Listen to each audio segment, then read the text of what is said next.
Alright guys, this is Docm with another Minecraft. You heard it. And today, my friends, this is episode 15 of the Minecraft World Tour, here together with Docm77. Well, today we were really formal with our introduction, and yeah, I said it again, I saw comments about it, people asking, why are you saying are you making fun of Canadians? And actually, I'm not making fun of Canadians, but it has to do with the Canadians I know, namely ESO and others that sometimes used it, and I sure was aware that people were making fun of it a bit, and I kind of picked it up from that. And since that, I really like it. You know, if you are not a native speaker and speak English on a daily basis, you tend to pick up some stuff you just enjoy and copy that a bit, maybe, or it influences your language because you're influenced by the people you talk to on a regular basis. I'm not saying that ESO, for example, says all the time, but you know what I mean, it's related, and that's how that came to play. So sometimes I like to say it because I kind of think it sounds cool. And talking about cool, guys, before we get to stuff today, down there, I was teasing it a bit. That was I've been doing that over the past few days. Pretty crazy setup. I would say one of the most slick redstone things ever made in the world tour, but I'll show you in a second. First of all, talking about cool, guys, man, finally got my dock block. I'm not recording on the dock block yet. I have to move my system over, but in the new year, when we keep on playing here in the world tour and do other stuff, we definitely will see dock block action then. But it takes some time, to move over.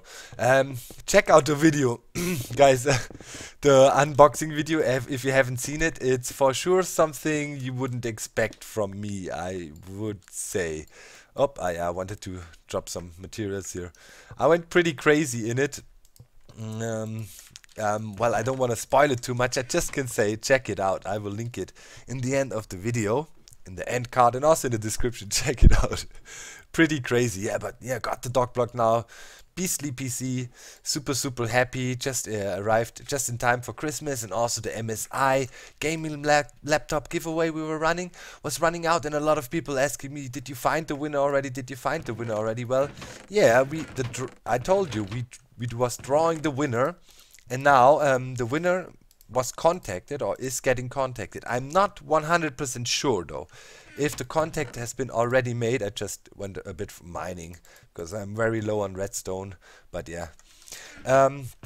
so in the next day or two you should receive email in your inbox, so make sure to check or to keep checking there.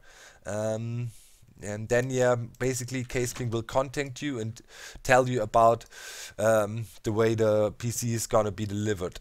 I don't think I can come personally this time.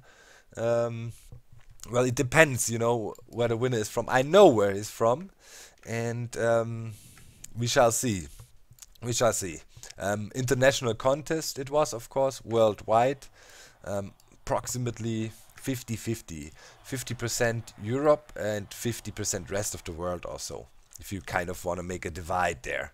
So huge success, and keep your eyes open, guys. I was so happy, how that all went, and the excitement around it, and maybe I dug into my personal stash there a little bit, and maybe have a surprise giveaway coming on Christmas Eve for you guys, which will also make you very happy. Maybe not a full-blown laptop, but so far we've never been small. So wait for that. I'll keep on doing it as much as I can, as long as I can. I want to give you back, but because you made this all. We can also do a little bit of a quick talk toward the end of the year now. I mean, you made this all. I'm very happy with what I can do in my life, and my way of showing that I'm happy is that I try to give people back. Everybody does it differently. And what I do, if I can do giveaways now, that is just my model. Other channels have different style. What's happening there? Other channels have different style. I'm not you know, sometimes I get these comments saying, yeah, but you know, you do these giveaways, that makes other channels look a bit bad and stuff. That is absolutely not my intention. Everybody has their own way of, you know, satisfying their subscribers, and that is one part of my way. But mainly, of course, it's still the video content. No, it's just a little add-on. And talking about video content, you saw it happening there, guys, and speculations were high. What the heck was Doc building there overnight while he was waiting for CGI effects to render for the Doc block video? Well, I thought normally I tend to build very useful things, automate things in a way of, you know, I don't know, make farms, make more, and probably everybody expected that I would by now have made an iron farm or probably the witch farm already. But in this season I also decided I want to show off my creative side more, you know, things you can do in Minecraft that are not 100% always adding to the efficiency of your world. I like that, you know, that's my thing. I'm not gonna deny my roots. Things gotta be efficient here in my world. But I also want to do more fun stuff. And yeah, the volcano was one thing. You guys liked that build, and that also encouraged me a bit to do more a bit fun stuff. And here we go. This is a villager slot machine. I was keeping you in a waiting loop. What is it? What is it? Maybe some guys guessed it already. Yeah, it is actually a fully working villager slot machine. We have 3 different types of villages in there, and they're rotating through here. It even got, you know, a coin collection and a working coin counter and a working win and losing condition. So yeah, if you get 3 of the same, you will win. And I'd say we have some money in. This redstone lamp indicates that let's play. So there's 2 ways of playing. You can step on once on the pressure plate here. See? Nope, no win. I think I will bring up the sounds a little bit for this one. I have it really low for whatever reason still. I did something. I don't know. Okay, so no win. Step up one more time. You can do it like that. The pressure plate is spam proof. You know, you can basically while it's running always step on. Nothing will happen. Hey, and we got lucky.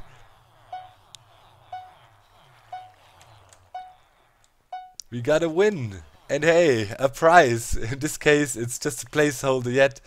It is a purple wool, and the price comes up here. And this thing is at the same time also the slot to play the machine.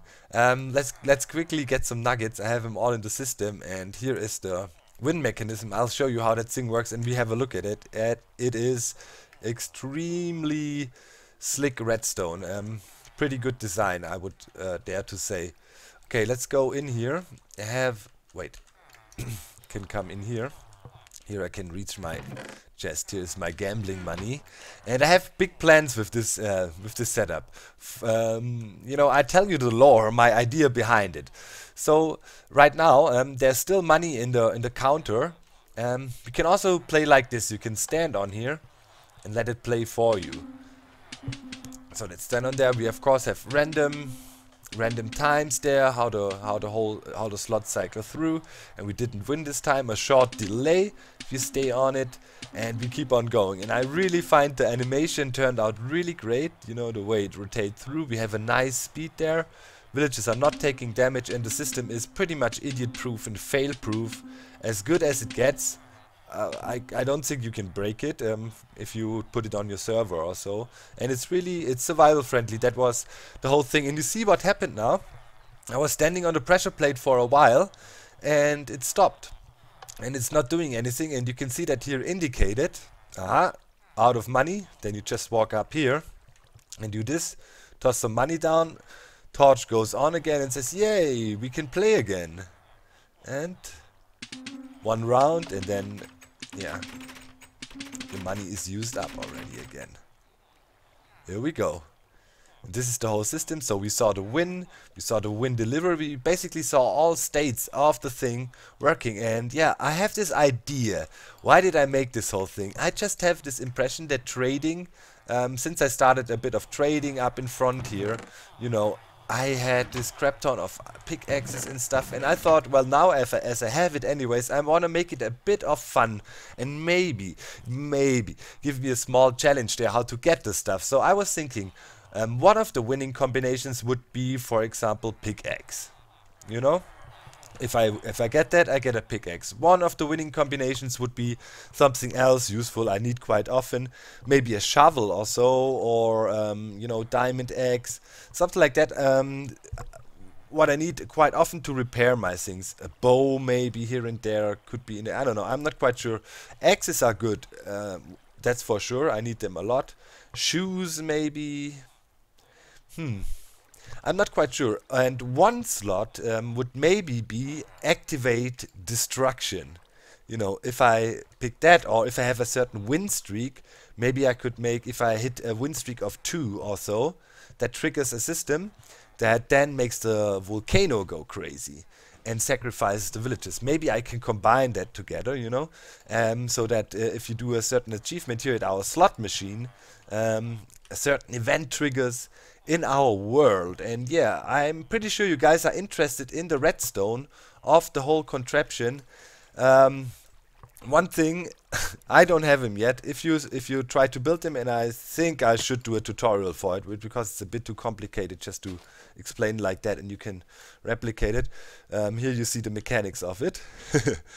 So have ender pearls if you try to build it. Otherwise, it can be a bit annoying if you build it in a position like I did.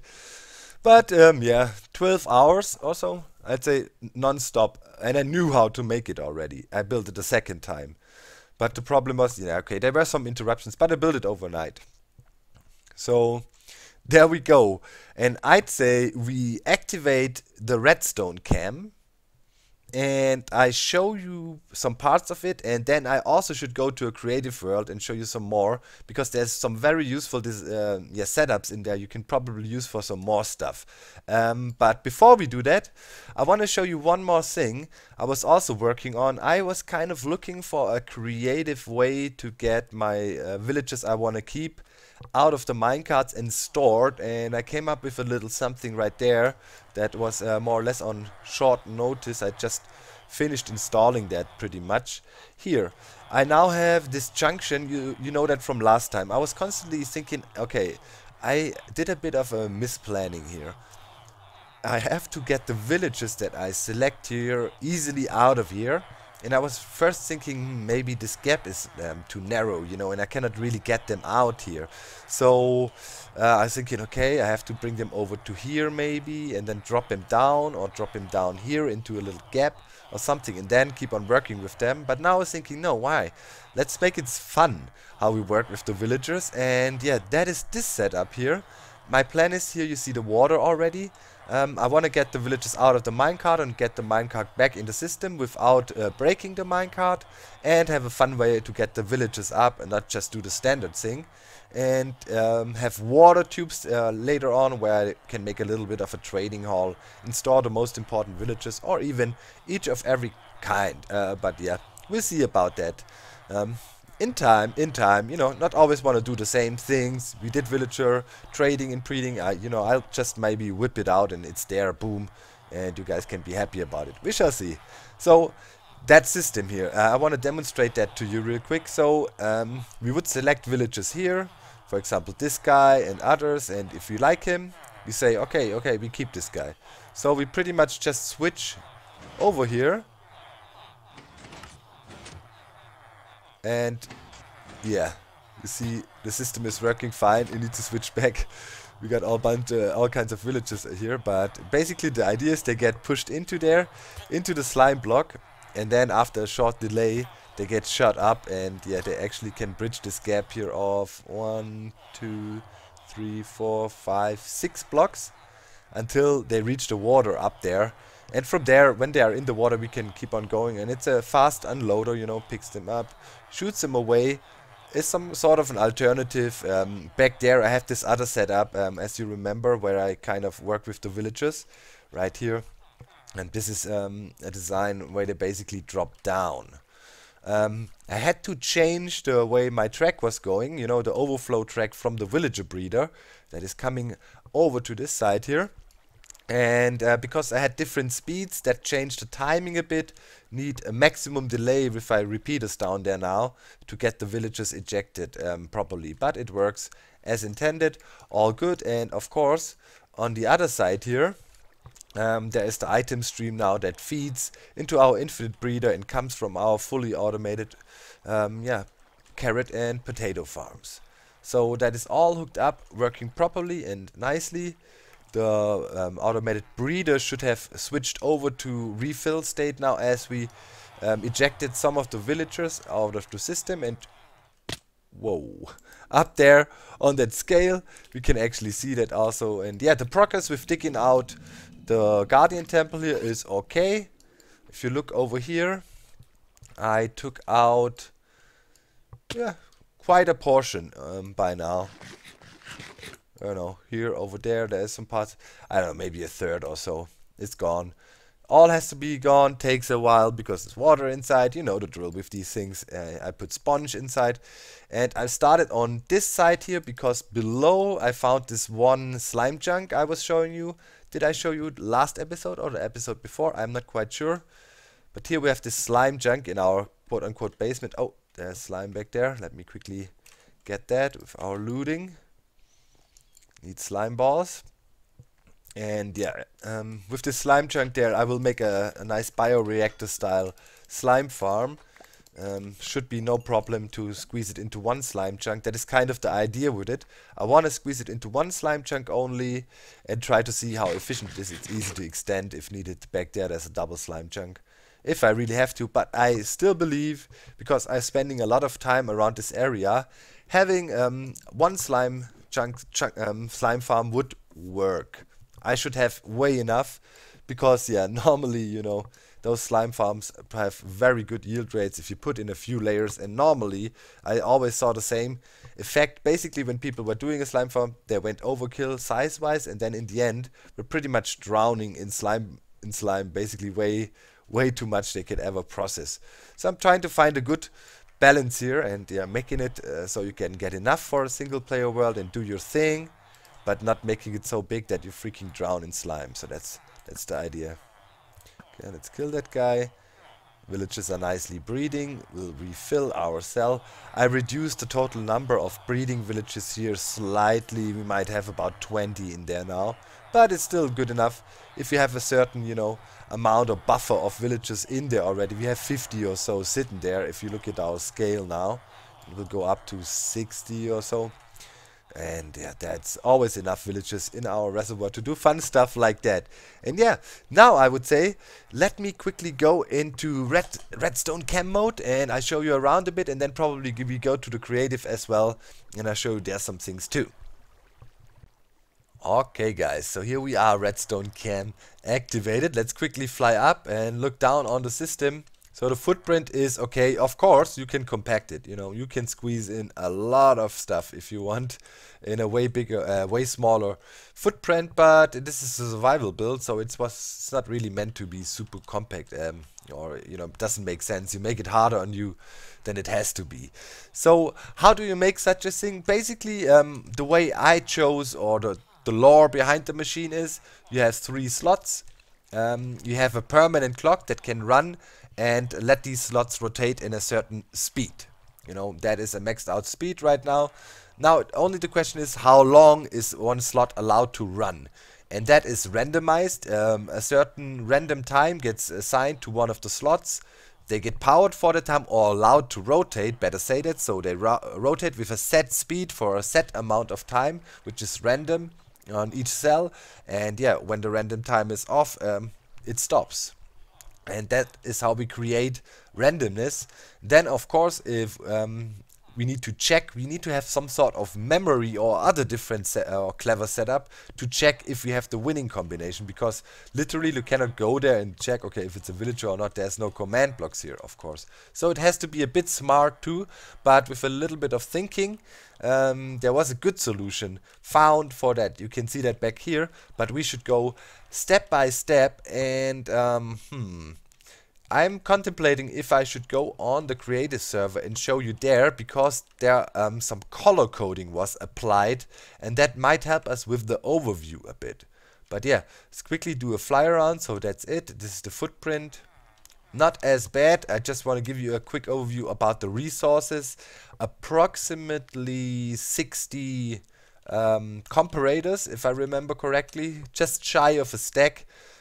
Same amount of repeaters, also around 3/4 of a stack, and then in addition to that a bunch of pistons, not a crazy amount, just a bunch, a few hoppers, redstone torches of course, as you can see, a bunch too, maybe half a stack or so, and then maybe 4 or 5 stacks of normal redstone. That should be good enough to build that thing. So it's definitely a survival friendly build. It is doable, and also the way it is laid out, it is quite nicely, or yeah, you can build it quite nicely. But I'd say let's jump over to the creative and I show you some of the parts and try to explain the mechanics to you. I'm pretty sure it's interesting. There's some nice tricks in there.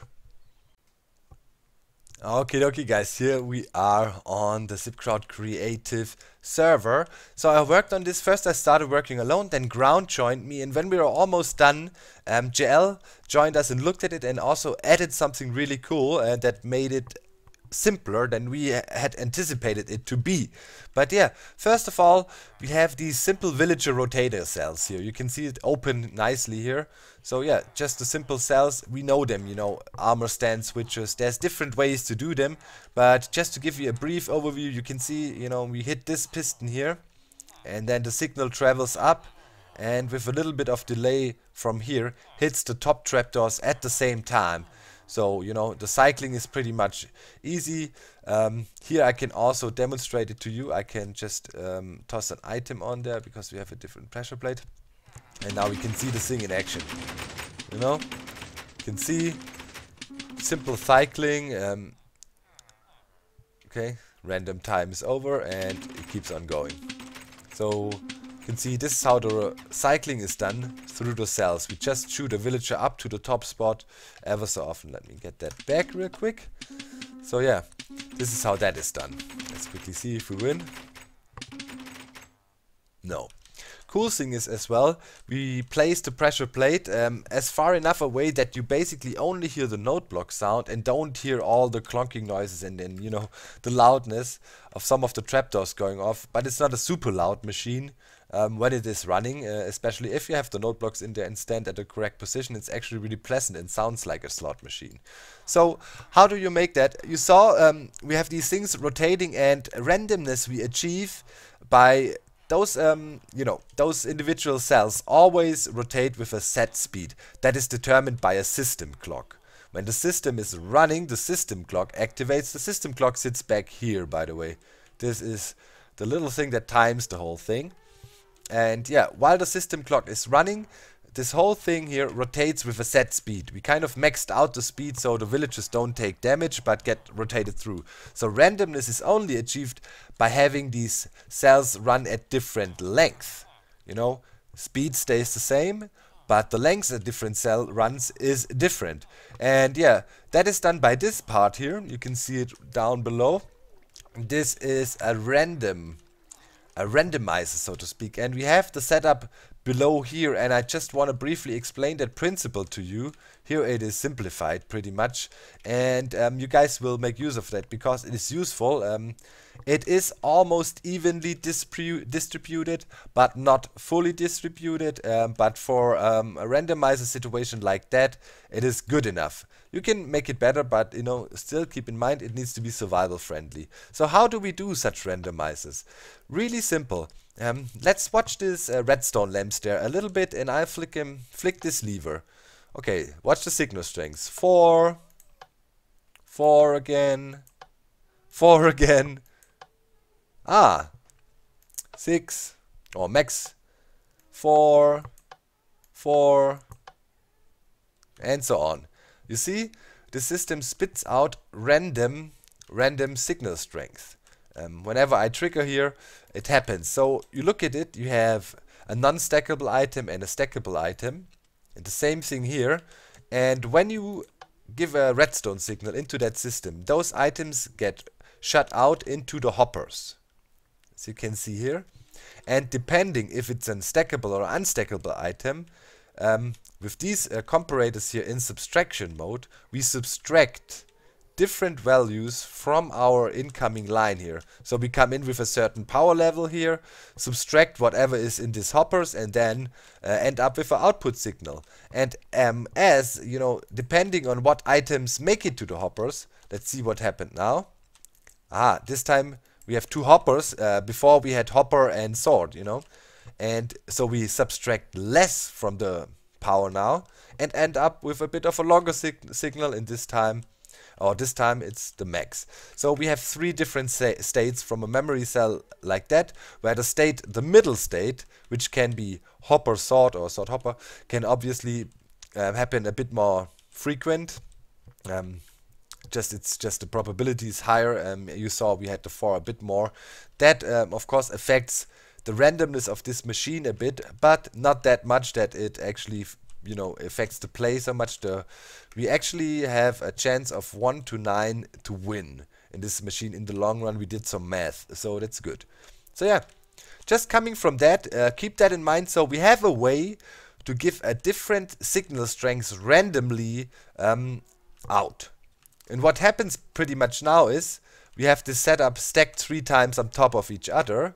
If you push a signal in, different signal strengths will come off each of these layers here. 1, 2, 3, and they push it into this setup here. And one of these setups, those are pretty much comparators that are pulse lengtheners.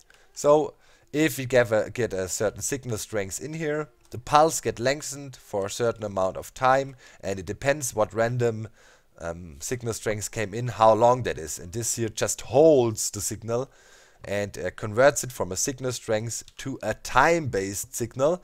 And if you look at this now, see, let's watch them. And well, this time we were a bit unlucky. We had the same draw. Maybe this is not even, oh wait, see, randomness now. This went out before and this after. I don't know if it is correctly stacked. Yeah, it is. So pretty much you take this setup and put it into your system, and you can see that right here I have the redstone lamps in there again. And yeah, now we just take the signal with these pistons and bring it up here, and that is the whole secret. From back here, the constant clock signal comes in once to get these things cycle. A random time is assigned, the sand blocks up or pushes up and connects here and makes a connection, and this thing can rotate. After a certain amount of time, the sand blocks will fall down again because yeah, the random timer is off and the clock is no longer connected to the cell, and the cell will stop. So fairly simple. I hope you understood, but I think it's pretty clear, how we do this, or how that was done here. So the next thing now is we need to determine a winner, and you would think you need memory cells that keep on remembering, basically keep track of what is going on. That was our first approach, but then GL came, and that shows how much of a genius he pretty much is. Within 5 minutes he said, wait, I have a pretty cool idea. I saw something a while ago, let's try this. And yeah, this glowstone part back here pretty much does the trick. So our cells are cycling, and we just pick the same clock that is running the cells and push it into this setup. And with a setup like that, something really cool happens. I'll show you. So we have some power. Let's let the thing play for us. So random time is determined. Sand comes up, and sand stopped. Clock stops, and we won. Hey, but we keep on running. And you see, not only do the cells rotate through, but the pulses actually that come into the system make these lapis blocks move. You see that? One position, second position, third position, first position. Check, is there a winner? No. We keep on rotating. Second, third. So if, and that keeps on going, these blocks are in one line, you can see the power could go through. You see that here? Through the repeater chain. In a winning condition, we have a connection. And when that happens, first of all, we trigger another clock here that, does all the bling bling, and that's really simple, just a clock that goes for a while. We have some sound involved, and of course, a single hit triggers one of these droppers here, and those droppers have, in relation to the colors of the villagers, of course wool or later on prices, and they just get dropped into this water stream here, which drops down here. And yeah, we have an item elevator, test item elevator with magic fence. In some cases having a fence down here helps to improve the reliability. And yeah, it goes up here through the hoppers because it sees them as blocks pretty much, and ends up here, and yeah, we can pick up the price. But why does the wool not fall back in there? There is a hopper below and it should go in. Well, of course, this thing only accepts nuggets as there is a filter inbuilt. You can see that here, so that is really loud, really loud. Okay, we're out of money now, we stop playing. So, yeah, there is an item sorter below. Wait, let me see. You can see that right here, these two hoppers on top of each other, and we only allow nuggets. And yeah, those lead into this dropper, and as long as there is nuggets in this dropper, you can simulate that, our machine can run.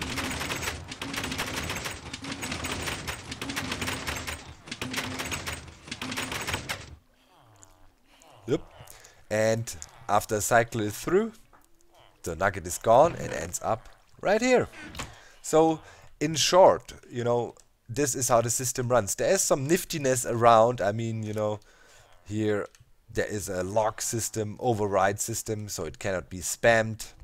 And some more little details here, a little delay that helps with spam protection too.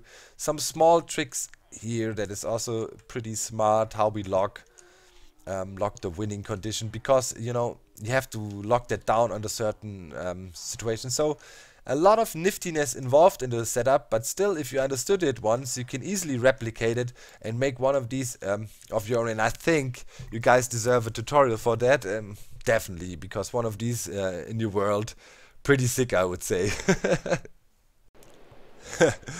Almost home, guys, and Karin will also be soon home, my girlfriend, and I have this plan with her. I still have this Lego Technic excavator, and I want to build that together with her.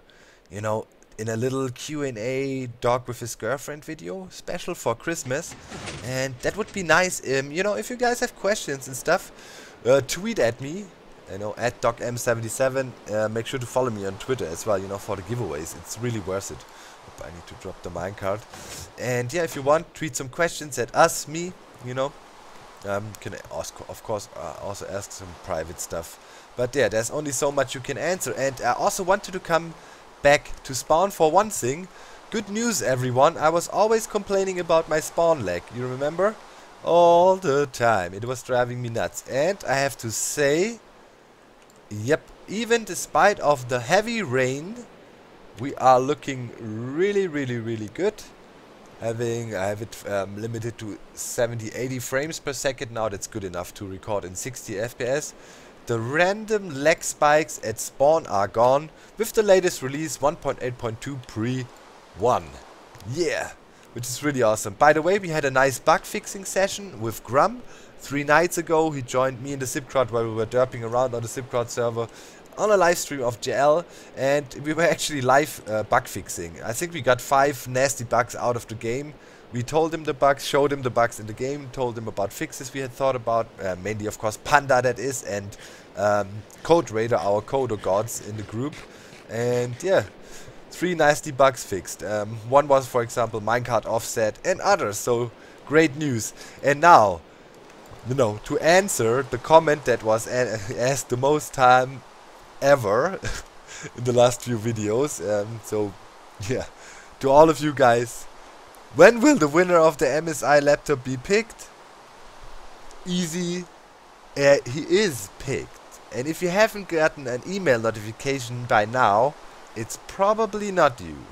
But keep in mind, last time also not the first guy who was a winner replied to us, even after a long wait. So we will only wait a certain amount of time, and I will keep you posted about it. So far, there was no reply yet. So make sure to check your inboxes. I'm not gonna say anything where the guy is from, not any hints or anything. And secondly, I also want to address something real quick. Where is Minecraft? You know, do more Minecraft Let's Play. I talked about that topic a little bit. I told you, you know, you see how much fun I'm having here in the single player world, you know, and pretty much if you look at my Minecraft lately, the activity was quite low on the server, so I was also forced, due to the time zones I live in here in Germany, to often play alone, and it just got a bit much for me, you know. I don't want to burn myself out on Minecraft. So I decided, okay, I love the world tour so much, and that is the backbone of my channel, the core, where everything started, and I can never forget about that. I always have to do the world tour. I love it, and I owe it to all of you. You know, this is very important for me to do the world tour, and I want to do it more and more. When the new year starts, we're gonna take it, keep on going, you know, love it. So that's why I have to do a little bit of a compromise. I decided, hey, if there's a cool and fun group activity and I can make it, I'll join. You know, I made it to the dragon killing, I made it into the last UHC. Sadly, I didn't make it to the Secret Santa thing. So if there's fun group stuff, hell, you know, always down. And that's my situation with the Minecraft. So don't expect too much single player stuff on there, but there will be an episode here and there. Not leaving, you know, there's a lot of speculations always with these things. I'm just, you know, taking it a bit slow on there, doing something else, trying some things out on my channel, which I have a lot of fun with, you know, CGI made there together with my buddies of the Frame Bandits. You know, takes time, but it's fun. To 15 will be great. I will do bunch more videos until 215 starts, but still, for the Minecraft World Tour fans, I want to give a big shout outs to you and your family, all the best, you know, in the holiday season, whatever you celebrate, or if you celebrate nothing, then just enjoy if you have some free time. And yeah, great new year. You guys are the best community a YouTuber can dream about. You are great. We have a mature, a strong community with an attitude I always dreamed about, which is helpful towards others, respectful. You're doing good, guys. Keep it up. Support me the way you do. You know, I'm not greedy. I don't want to get rich. Just stick with me. Show some love. Hit that like for you, boy. It just, you know, it's a personal thing. I'm very happy about your support. And that's it. See you soon. I'll keep on working hard on here. Very soon back here in the world tour. I'm out. Bye.